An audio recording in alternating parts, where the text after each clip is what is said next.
entrainment.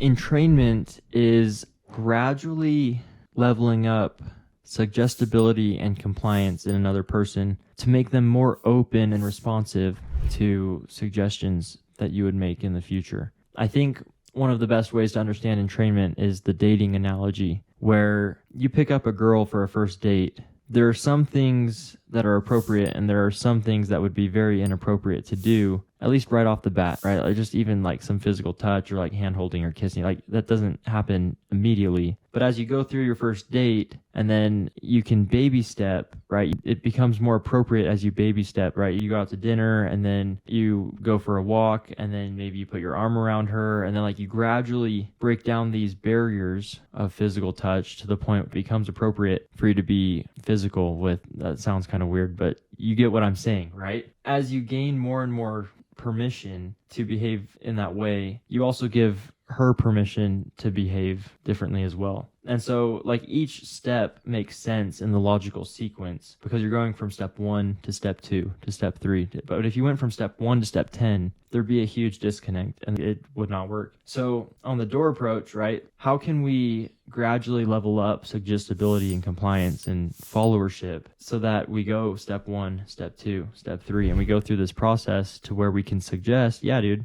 put solar panels on the roof and it'll help you. And they actually agree with us. There are a few things I'll do on the doorstep. Let's start with the doorstep. How can we create this openness and this followership? A big one, the first thing, you might not even be aware of this, but you'll soon become aware that this happens all the time. The eyebrow flash, like our eyebrows go up. To understand this, what's the opposite of eyebrow flash? When we furrow our eyebrows, like what does this communicate? And then what does this communicate when the eyebrows go up? And you'll find that a lot of people, when they see each other, they just do an eyebrow flash. Like it's just like normal. Like that's like what people do when they're saying hi to each other. And so when you knock on the door, they open the door and you see them and you say, hey, what's up? Like, hey, my name's Trenton. Eyebrow flash. Subconsciously, they'll most likely eyebrow flash back. That's just a little bit of compliance right there. Just a little bit of followership. Eyebrow flash, boom, entrainment. Next step, with the way my approach goes, I'll walk them out of the house. And I'll say, yeah, like you've probably noticed the power lines. And I'll start walking away and they follow me. More followership. I point over there. They look. More followership. I'll change where I'm standing to where if they don't move, it's kind of awkward. So I